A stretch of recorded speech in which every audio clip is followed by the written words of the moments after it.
Jornal da Alterosa. Oferecimento. Prefeitura de Belo Horizonte. PDH-APP. Solicite serviços direto do celular. Olá, boa noite. Confira os destaques do Jornal da Alterosa. Mata ex-mulher a facadas em Nova Lima. Fraude em prova de legislação leva 3 para cadeia.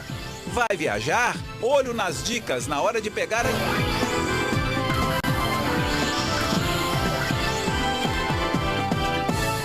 Dia 25 de dezembro está chegando, com isso, alguns presos vão ganhar liberdade, tendo com base o intuito de Natal. Mas afinal, o que vem ser esse benefício? Para te ajudar a entender ao tal intuito, a nossa equipe esteve em uma cidade onde os presídios são a marca registrada.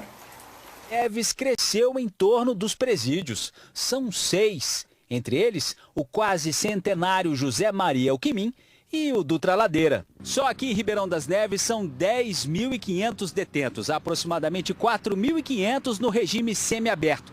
Esses têm direito à saída temporária 4 vezes no ano, cada uma delas de 7 dias corridos. Mas para ter direito a esse benefício, os critérios são rigorosos. O artigo 122 e seguintes da Lei de Execução Penal estabelece quem tem direito ao benefício da saída temporária são os presos que cumprem pena no regime semiaberto, presos primários que tenham cumprido mais de 1/6 da pena e presos reincidentes mais de 1/4 da pena e que ostentem bom comportamento carcerário. O benefício tem que ser pedido pelo advogado do detento ou por um defensor público. As datas mais concorridas são o Dia dos Pais, o Dia das Mães, a Semana Santa e o Campeoníssimo Natal. É a data mais procurada e as unidades prisionais elaboram esses calendários e assim, não vamos abrir a porteira, é só aqueles custodiados realmente que atendam os benefícios previstos em lei. Então é só presos do semiaberto é que farão jus a esse benefício. Carnaval?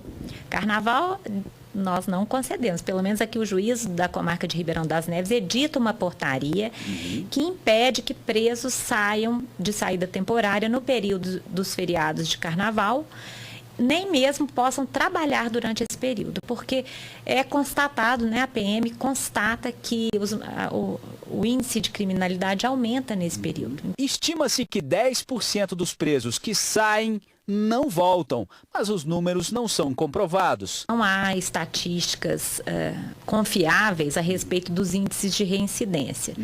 E realmente era os órgãos públicos deveriam priorizar isso até para que as políticas públicas possam ser traçadas objetivando reduzir esses índices de criminalidade e de reingresso ao cárcere.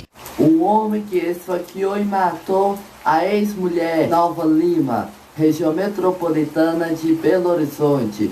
Depois do crime, o suspeito fugiu. Você sabe o que foi a motivação do assassinato? Ele não aceitava o fim do relacionamento. Cristina Pereira, de 34 anos, a vítima, morava há menos de um mês aqui nesse endereço, no número 370. O imóvel pertence ao pai dela, mas o homem liberou a casa para a filha quando ela se separou do marido. Só que o marido de Andréia não aceitava o fim do relacionamento. Vizinhos contam que na noite passada, o homem de 46 anos chegou ao local. Eles chegaram a ver uma discussão entre o casal aqui na rua e em seguida Andréia foi esfaqueada. Aqui no chão ainda há marcas de sangue. A mulher levou várias facadas no tórax e também nas mãos porque ela tentou se defender. Uma viatura do SAMU foi chamada, socorreu a mulher até a UPA que fica bem pertinho, mas ela não resistiu aos ferimentos. Logo depois do crime, Júlio Martins fugiu no carro dele, levando o celular dele e também da vítima. Esse jovem estava na rua e viu a cena. Ele conta que tentou ajudar, mas não deu tempo. Cheguei só uma vez discutindo e ela caindo para trás gritando socorro. Nisso eu desci correndo para ajudar, ele já tinha ido embora de carro. Aí eu estava perdendo muito sangue, não falando nada.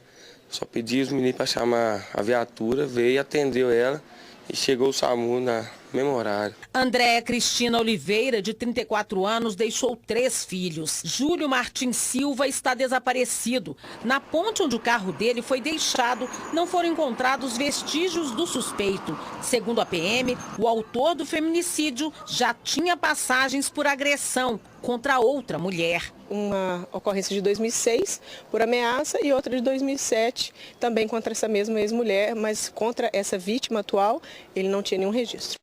O carro do casal foi abandonado em um viaduto. O corpo de Júlio Martins Silva foi encontrado pelos bombeiros à margem de um rio que corta a região. A Secretaria Municipal de Saúde de Belo Horizonte interditou hoje uma clínica. Barro Preto, em Belo Horizonte. O estabelecimento que Adriane Zulmira, de 48 anos, morreu durante um procedimento cirúrgico para redução de mamas.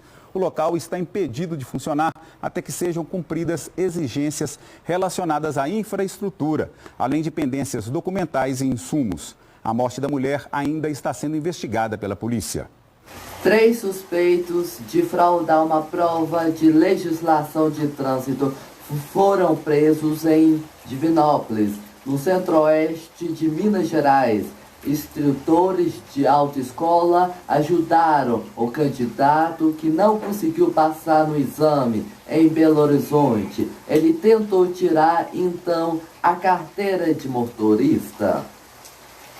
De acordo com a Polícia Civil, este jovem de 22 anos foi preso assim que terminou de fazer a prova de legislação. Ele foi flagrado usando uma câmera e um ponto eletrônico. Um comparsa recebia as imagens pela internet e passava as respostas ao rapaz. Já há um certo tempo, através da nossa equipe de inteligência, e denúncias que aportaram nessa delegacia regional, que candidatos estariam fazendo a prova de legislação, fazendo uso do ponto eletrônico, iniciou-se um processo de monitoramento da sala de realização de exames na cidade de Divinópolis.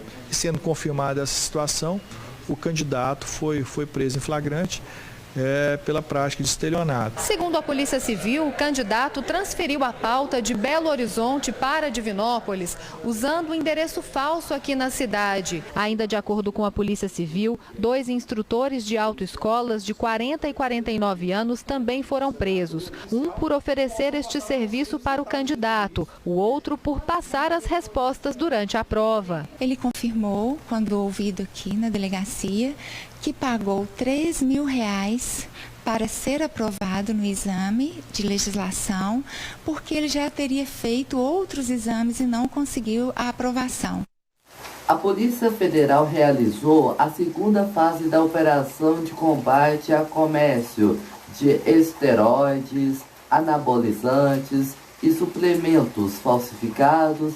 A investigação prossegue em Minas, em São Paulo, e tem mais suspeitos presos no sul do estado. Dias depois da operação Ergogenan ter sido deflagrada em 5 cidades do sul de Minas e no interior de São Paulo, a Polícia Federal prendeu mais 3 suspeitos de envolvimento com a falsificação e o comércio de suplementos alimentares irregulares. Um dos suspeitos foi preso em Varginha. Segundo a Polícia Federal, ele tem 2 lojas na cidade e vendia os produtos ilegais. O laudo produzido e que amparou a solicitação das prisões identificou discrepância entre o apontado no rótulo e o conteúdo efetivamente existente.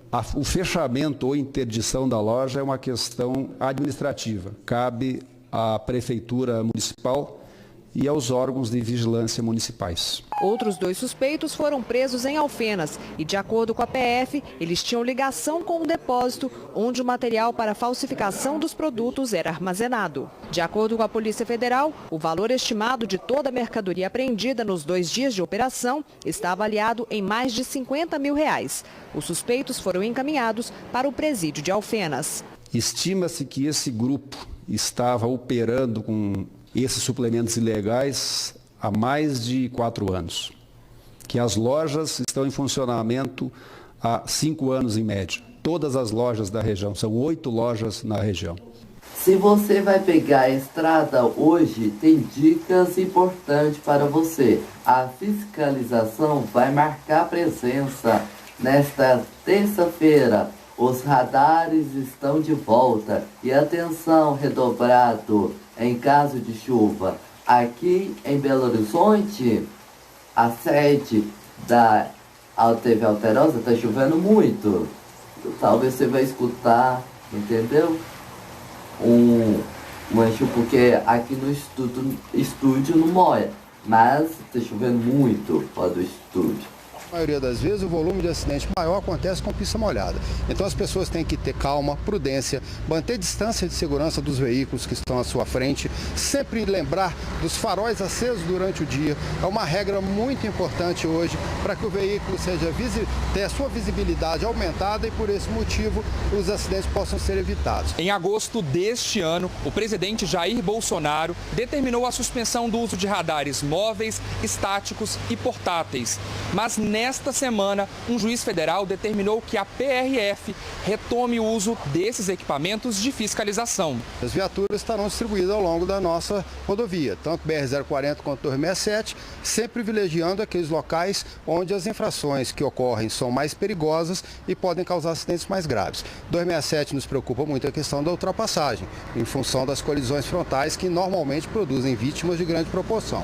Na 040, alguns trechos nós temos problema com excesso de velocidade e também com ultrapassagem onde nós temos pistas simples. Outro fator que aumenta o risco de acidentes é o consumo de bebidas alcoólicas. O motorista deve esperar o álcool ser eliminado totalmente do organismo. Caso seja pego dirigindo alcoolizado, o condutor é multado em R$ 2.934,70.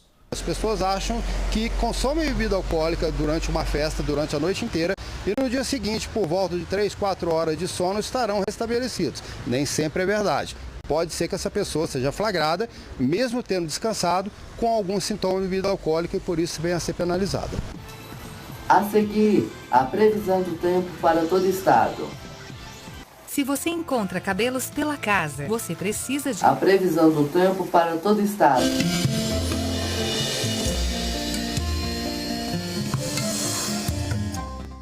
A névoa seca vai marcar o dia na região norte. Já no Alto Paranaíba, céu claro. Nas demais áreas, tempo nublado com pancadas de chuva e trovoadas. Em Belo Horizonte, mínima de 18 e máxima de 30 graus. Os termômetros ficam entre 16 e 35 em Matipó. Em Ouro Preto, oscilam dos 17 aos 33 graus. E vão dos 18 aos 34 em Araxá. Já em Lavras, mínima de 16 e máxima de 30 graus. Boa noite para você. Jornal da Alterosa. Oferecimento.